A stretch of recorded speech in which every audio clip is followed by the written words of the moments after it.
ছট পূজা নিয়ে এত এক্সাইটেড, এত কিছু, আর দেখো দেখতে দেখতে ছট পূজাটা চলেই গেল। ছট পূজা যাওয়ার সাথে সাথে কিন্তু সমস্ত পূজা চলে গেল। মানে এত আনন্দ, এত খুশি, সব কিছু একসাথে চলে গেল। রয়ে গেল শুধু স্মৃতির খাতায় এই ব্লগটা। তাই আজকে তোমাদের সাথে খরনা পুজোর ব্লগটাই শেয়ার করছি। খরনা পুজোর দিন কি করা হয় সেইটাই শেয়ার করছি। দেখো এখানে উনুনে রান্না হচ্ছে, আর এটা আমের খড়ি দিয়ে করতে হয়। আর আমাদের বাড়িতে স্পেশালি ছট পুজোটা কেন ভালো লাগে, দেখো কত রিলেটিভ। এই ফাঁকে আমি চলে গেছিলাম ঘাট দেখতে, কারণ ঘাটে তোমরা জানো আমি প্রতিবার প্যান্ডেল করি, তো প্যান্ডেলটা কেমন হয়েছে, কতদূর কাজ হয়েছে সেটা দেখতে।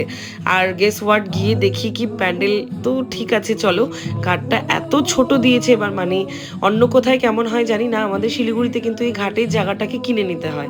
একটা ঘাট 600 কত টাকা করে নিয়েছিল।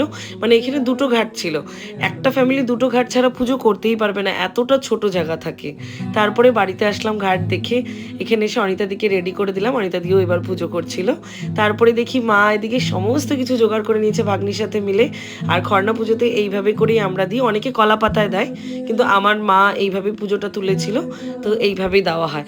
আর তোমাদেরকে বলেছিলাম না অনেক মজা হয় ছট পুজো, এই যে বাড়িতে সমস্ত রিলেটিভসরা থাকে, আরও অনেক মজার সব ব্লগগুলো আসছে।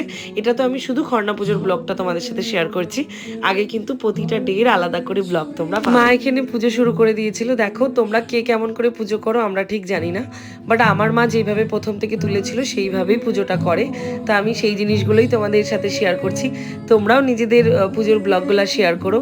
আর তোমাদেরকে অসংখ্য ধন্যবাদ, আমার আগের পুজোর ব্লগে তোমরা এত এত ভালোবাসা দিয়েছো। প্রায় 2.7 মিলিয়ন মতো ভিউ গেছে, আর লাখে লাখে কমেন্ট আসছে, সবাই এত ভালোবাসা দিয়েছো, তার জন্য কিন্তু অনেক অনেক ধন্যবাদ। পুজোটা কমপ্লিট হয়ে যাওয়ার পর আমরা সবাই বাইরে চলে যাই, কারণ মারা যখন ওই প্রসাদটা গ্রহণ করে তখন মাদেরকে যদি কেউ ডেকে থাকে বা কোনো আওয়াজ আসে তাহলে এই প্রসাদ কিন্তু মানে মারা আর নিতে পারবে না।